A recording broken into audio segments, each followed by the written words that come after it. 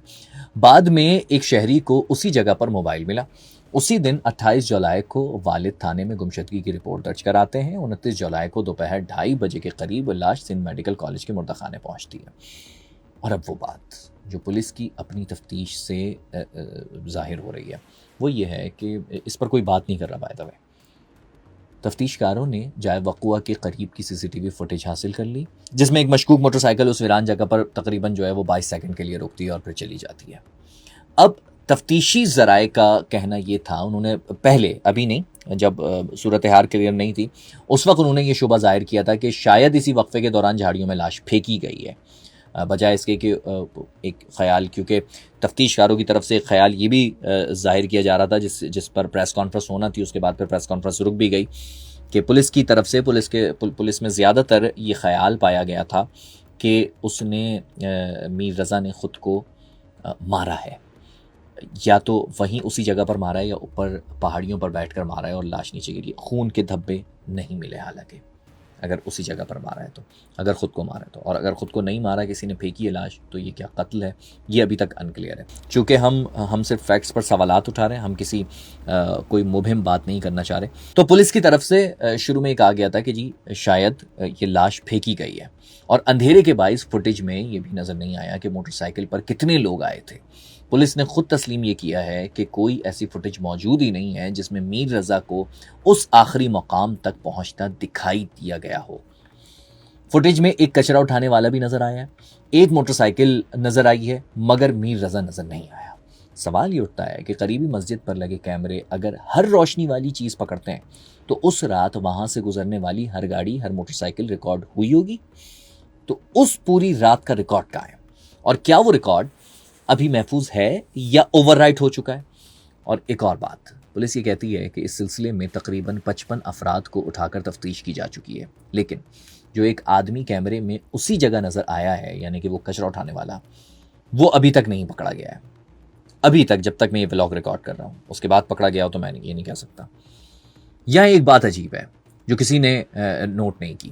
Police chief کا بیان جو ریکارڈ پر ہے وہ یہ ہے کہ رپورٹ بھائی پولیس نہیں, MLO آفیسر جاری کرتا ہے, اور یہ پولیس سرجن نے بھی میت خود دیکھنے کے بجائے تصویر کی بنیاد پر رپورٹ مرتب کی. یہ بات کافی دفعہ چل چکی ہے. اب خبروں میں بھی آیا کہ میڈیکو لیگل آفیسر نے مبینہ طور پر لاش خود دیکھنے کے بجائے تصویر پر انحصار کیا. تو سوال یہ پیدا ہوتا ہے کہ اس کیس میں لاش کو اپنی آنکھ سے دیکھا کس نے؟ اور اب وہ سوال جو ہم نے خود پوسٹ مارٹم رپورٹ پڑھ کر نکالا ہے.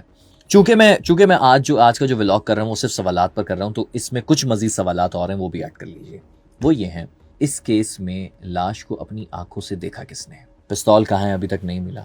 پستول کا کور ملا, وہاں سے خول مل گیا کچھ ٹائم بعد, موبائل کچھ فاصلے سے مل گیا, لیکن ہتھیار ابھی تک غائب ہے کہ جس پستول سے اس کو گولی لگی ہے. تو اگر اس نے خود کو مارا ہے تو وہ خود اٹھ کر تو اپنی پستول غائب نہیں کر سکتا. یہ ہوا کیا ہے ایکچولی؟ خون کہاں ہے؟